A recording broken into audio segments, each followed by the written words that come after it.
यूं तो न्यूयॉर्क का यह बैंक हर रोज की तरह बिल्कुल शांत था, लेकिन किसी को खबर नहीं थी कि आज यहाँ इतिहास की सबसे बड़ी लूट होने वाली है। कहानी के केंद्र में है रसेल, जो कहने को तो एक इंसान है, पर असल में वो दुनिया का सबसे शातिर और दिमाग तेज चलाने वाला चोर है। अचानक बैंक के ठीक सामने एक वैन आकर रुकती है, जिसमें रसेल अपने 3 खतरनाक साथियों के साथ मौजूद है। इस चोरी को पूरी तरह परफेक्ट बनाने के लिए ये लोग आम कपड़ों के बजाय क्लीनर्स का सूट पहनते हैं, ताकि किसी को उन पर रत्ती भर भी शक न हो। जैसे ही ये चारों बैंक के अंदर कदम रखते हैं, वहाँ मौजूद लोग इन्हें मामूली कर्मचारी समझकर नजरअंदाज कर देते हैं। लेकिन तभी रसेल अपनी जेब से एक स्पेशल टॉर्च निकालता है और उसकी लाइट सीधे सिक्योरिटी कैमरों पर मारता है, जिससे एक एक करके बैंक की सारी तीसरी आंखें अंधी हो जाती हैं। जैसे ही कैमरे बंद होते हैं, ठीक उसी पल ये लोग अपने चेहरे पर मास्क चढ़ा लेते हैं और अपनी लोडेड गन्स बाहर निकाल लेते हैं। खौफ पैदा करने के लिए ये पूरे बैंक में स्मोक बम फैला देते हैं, जिससे वहाँ चीख पुकार मच जाती है।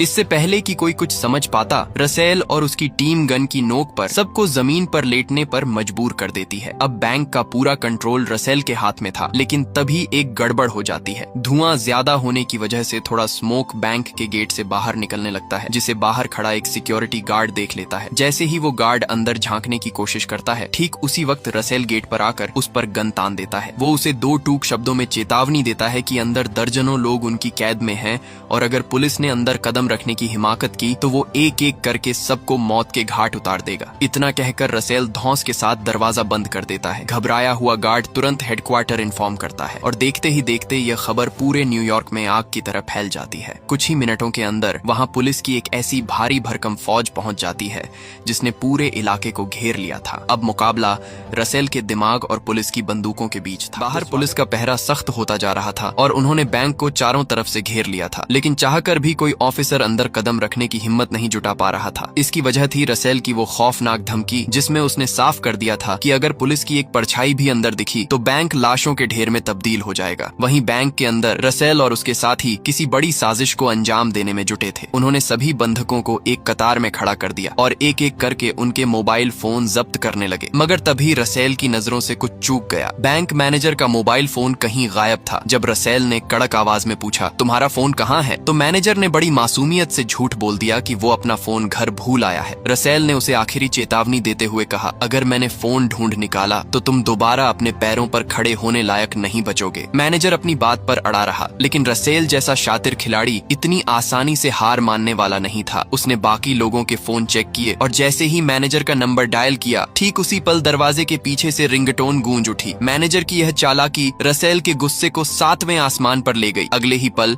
रसेल उसे घसीटते हुए एक कमरे में ले गया और वहां से मैनेजर की चीखें बाहर आने लगी। यह नजारा देख बैंक में मौजूद हर इंसान के पसीने छूट गए। उन्हें समझ आ चुका था कि रसेल से टकराने का मतलब है मौत को दावत देना। दूसरी तरफ कहानी में एंट्री होती है डिटेक्टिव कीट की। कीट ईमानदार तो है, पर उसकी किस्मत फिलहाल उसका साथ नहीं दे रही। उस पर $1.5 लाख की चोरी का झूठा आरोप लगा है। तभी उसका सीनियर उसे बैंक डकैती की खबर देता है। कीट को लगा कि अपनी बेगुनाही साबित करने और खोई हुई इज्जत वापस पाने का इससे अच्छा मौका नहीं मिलेगा, इसलिए बिना वक्त गंवाए वो सीधा बैंक की तरफ निकल पड़ता है। लेकिन जैसे ही यह खबर बैंक के मालिक आर्थर तक पहुंची, उसका रिएक्शन हैरान करने वाला था। एक अरबपति होने के नाते उसे पैसों के लुटने का कोई दुख नहीं था। उसने बड़े इत्मीनान से पूछा, लूट किस ब्रांच में हुई है। जैसे ही असिस्टेंट ने वॉल स्ट्रीट ब्रांच का नाम लिया, ठीक उसी पल आर्थर के चेहरे की हवाइयां उड़ गईं। ये साफ था कि उस बैंक के लॉकर में पैसों से भी कीमती कुछ ऐसा छिपा है, जिसका राज खुलते ही तबाही मच सकती थी।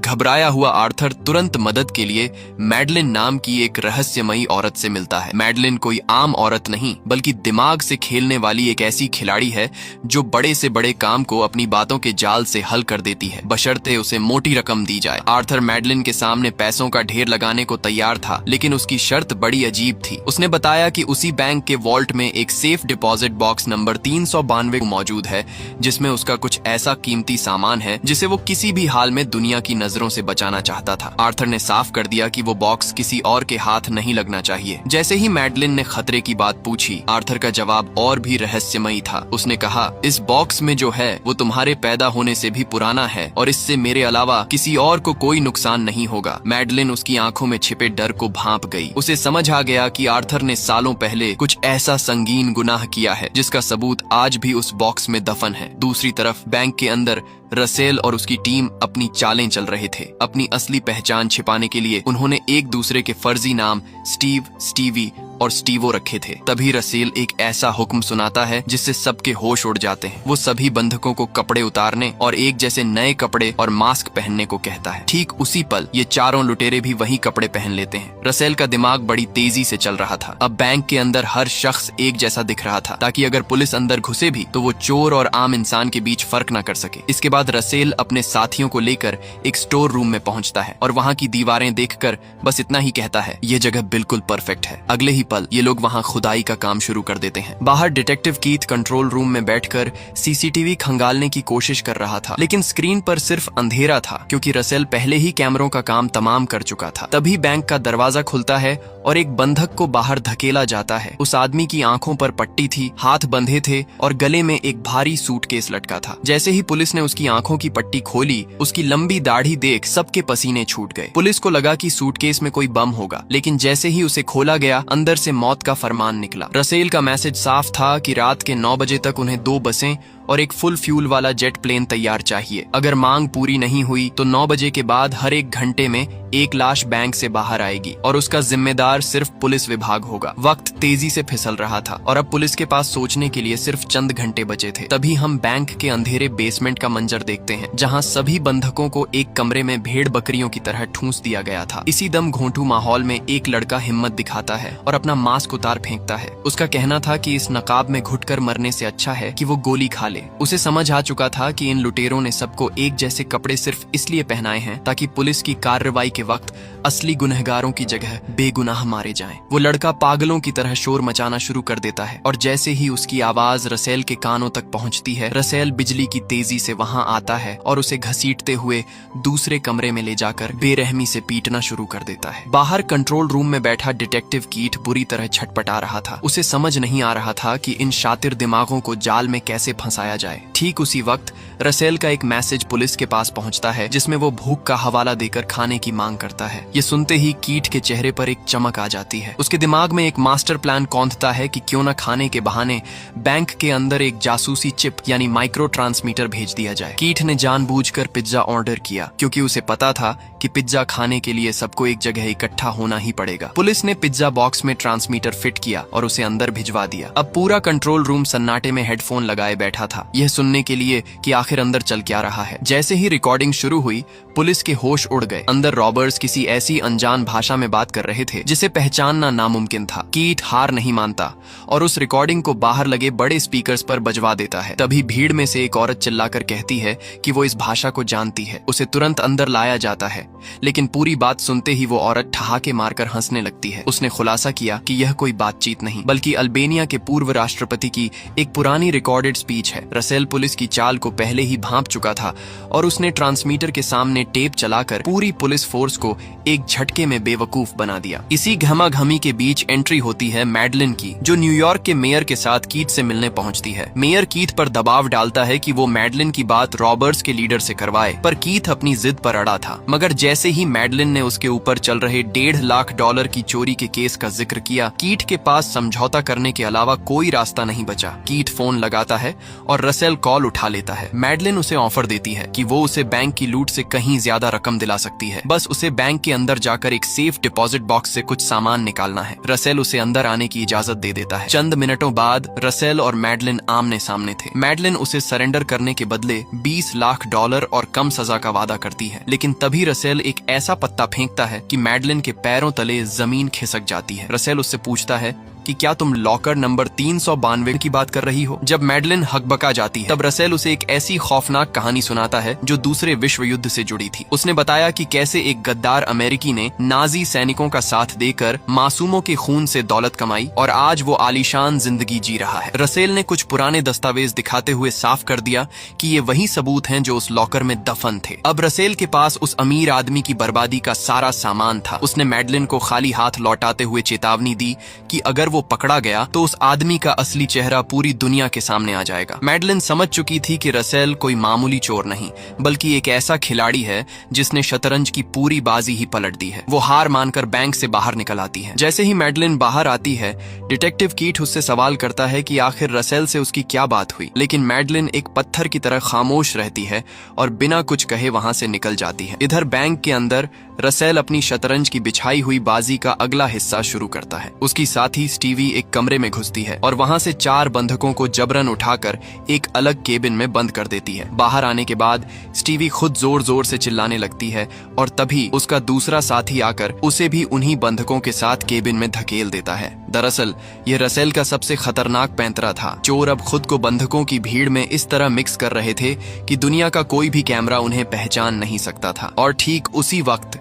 वो गहरा गड्ढा खोदने का काम भी पूरा हो जाता है। बाहर डिटेक्टिव कीट के पास वक्त खत्म हो रहा था। रात के 9 बज चुके थे, लेकिन पुलिस ने चोरों की कोई मांग पूरी नहीं की थी। तभी रसेल का फोन आता है जो बातों ही बातों में कीट को पहेलियों में उलझा देता है। कीट को तुरंत एहसास होता है कि रसेल सिर्फ वक्त बर्बाद कर रहा है ताकि उसका असली प्लान पीछे से पूरा हो सके। कीट अब सीधे एक्शन लेने का फैसला करता है। वो रसेल को कॉल करके झूठ बोलता है कि हमने तुम्हारी सारी डिमांड्स पूरी कर दी हैं, बस मैं ये चेक करने के लिए अंदर आऊंगा कि सभी लोग सुरक्षित हैं या नहीं। रसेल उसे इजाजत दे देता है। बैंक के अंदर कदम रखते ही कीट का सिर चकरा जाता है। हर तरफ एक जैसे कपड़े और एक जैसे मास्क। वहाँ चोर और बेगुनाह के बीच की दीवार पूरी तरह खत्म हो चुकी थी। जब कीट आखिरी कमरे में पहुँचता है तो वहाँ 3 लोग बिना मास्क के बुरी तरह डरे हुए बैठे थे। रसेल बताता है कि ये वो जिद्दी लोग हैं जो बात नहीं मानते। बाहर निकलते वक्त कीट मजाक में अपनी शादी और पैसों की तंगी की बात करता है, लेकिन अचानक वह रसेल को एक जोरदार लात मारकर सीढ़ियों से नीचे गिरा देता है। जैसे ही वह रसेल का नकाब उतारने वाला होता है तभी एक दूसरा लुटेरा गन लेकर वहां पहुंच जाता है। लेकिन हैरानी की बात यह थी कि उन्होंने कीट को कुछ नहीं किया और उसे बाहर छोड़ दिया। कीट समझ गया कि रसेल कोई आम चोर नहीं है। वह कानून की हर उस बारीक कड़ी को जानता है जिसकी वजह से पुलिस बेबस थी। लेकिन तभी माहौल तबाह हो जाता है। कीट की उस लात का बदला लेने के लिए रसेल एक आदमी को छत पर ले जाकर कैमरे के सामने सरेआम गोली मार देता है। कीट को लगता है कि लुटेरों ने गुस्से में बड़ी गलती कर दी है और वो पुलिस की एक टीम को बैंक के अंदर हमला करने का आदेश देता है। मगर तभी उसके जहन में एक खौफनाक ख्याल आता है, रसेल जैसा शातिर खिलाड़ी ऐसी बचकानी गलती कैसे कर सकता है। अचानक कीट को उस पहले दाढ़ी वाले लड़के के सूटकेस की याद आती है। जब वह उस सूटकेस को फिर से चेक करता है तो उसके अंदर एक छिपा हुआ ट्रांसमीटर मिलता है। कीट के पैरों तले जमीन खिसक जाती है। पुलिस की हर एक बात, हर एक प्लानिंग और हर एक मूव चोर पहले से ही सुन रहे थे। कीट चीख कर ऑफिसर को वापस आने को कहता है, लेकिन ऑफिसर जिद पर अड़ा रहता है और बैंक के अंदर घुसने की कोशिश करता है। ठीक उसी पल रसेल बैंक के अंदर स्मोक बम फोड़ता है और गेट खोलकर सभी बंधकों को बाहर भागने का हुक्म देता है। बाहर का नजारा किसी डरावने सपने जैसा था। बैंक से 100 से ज्यादा लोग एक जैसे कपड़ों और मास्क में भागते हुए बाहर निकलते हैं। पुलिस की बंदूकें तनी हुई थीं, लेकिन वो यह तय नहीं कर पा रहे थे कि गोली किस पर चलाएं। पुलिस की एक टीम पागलों की तरह बैंक के अंदर एक एक कोना छान मारती है, लेकिन वहाँ चोरों का नामो निशान तक नहीं था। हैरानी की बात तो ये थी कि रसेल के तीनों साथी भीड़ के साथ बाहर आ चुके थे, लेकिन रसेल उनमें कहीं नहीं था। जैसे ही धुआं छंटा, रसेल किसी परछाई की तरह गायब हो चुका था। पुलिस के सामने अब सबसे बड़ी चुनौती यह थी कि वे उन एक जैसे दिखने वाले लोगों में से असली गुनहगारों को कैसे पहचाने। हालांकि पुलिस ने सभी को हिरासत में लेकर बस में बैठा दिया था, लेकिन उनके पास किसी के खिलाफ कोई ठोस सबूत नहीं था। जब पुलिस बैंक की मुख्य तिजोरी के पास पहुंची तो वहां का नजारा देखकर उनके होश उड़ गए। बैंक का एक एक रुपया अपनी जगह पर सलामत था। लुटेरों ने एक पैसा भी हाथ नहीं लगाया था। यही नहीं, जो हथियार उन्होंने इस्तेमाल किए थे वे भी महज प्लास्टिक के खिलौने निकले। यहाँ तक कि छत पर जिस आदमी को गोली मारी गई थी वो भी सिर्फ लाल रंग और ड्रामे का हिस्सा था। पुलिस ने पूरा बैंक छान मारा, लेकिन उन्हें न तो लुटेरे मिले और न ही वो गड्ढा जिसे वे शुरुआत से खोद रहे थे। डिटेक्टिव कीट बुरी तरह उलझ चुका था। उसे यकीन था कि मास्टरमाइंड रसेल उन लोगों के बीच नहीं है, क्योंकि कीट ने उसकी कद काठी और आवाज को अच्छे से पहचान लिया था। रसेल ने इस खेल को इतनी सफाई से अंजाम दिया था कि पुलिस सब कुछ जानते हुए भी बेबस थी। आपको याद होगा वो लड़का जिसने सबके सामने अपना मास्क उतारा था और रसेल ने उसे बुरी तरह पीटा था। दरअसल वो रसेल का ही साथी था। उसने ये सारा ड्रामा सिर्फ इसलिए किया था ताकि बंधकों को यकीन हो जाए कि वो भी उन्हीं में से एक है। पुलिस की पूछताछ के दौरान एक लड़की ने भी उसके पक्ष में गवाही दी, जिससे पुलिस ने उसे बेगुनाह समझकर छोड़ दिया। यही हाल रसेल की साथी स्टीवी का भी हुआ। उसने जिस तरह से केबिन के अंदर 4 लोगों को बंद किया और फिर खुद को पीड़ित दिखाया, उसने पुलिस के शक को पूरी तरह खत्म कर दिया। यहाँ तक कि रसेल के तीसरे साथी को तो खुद डिटेक्टिव ने बिना मास्क के डरी हुई हालत में देखा था। ठीक उसी पल रसेल की योजना सफल हो गई। कीट ने अपनी आंखों से देखे हुए धोखे पर यकीन कर लिया और तीनों लुटेरों को खुद अपनी मर्जी से जाने दिया। कुछ देर बाद जब डिटेक्टिव का सीनियर वहां पहुंचा तो उसने साफ कह दिया कि यह एक परफेक्ट प्लान था। चूंकि न कोई खून हुआ था और न ही कोई पैसा चोरी, इसलिए पुलिस ने केस बंद करने का फैसला कर लिया। लेकिन डिटेक्टिव कीट इतनी आसानी से हार मानने वालों में से नहीं था। उसने जब बैंक के कागजातों की गहराई से जांच की तो उसे एक चौंकाने वाला सच पता चला। बैंक के रिकॉर्ड में सभी लॉकर्स का हिसाब था, लेकिन लॉकर नंबर 392 का कोई नामो निशान नहीं था। कीट समझ गया कि रसेल को नोटों की गड्डियों में कोई दिलचस्पी नहीं थी। उसने तो सिर्फ उस गुप्त लॉकर में रखे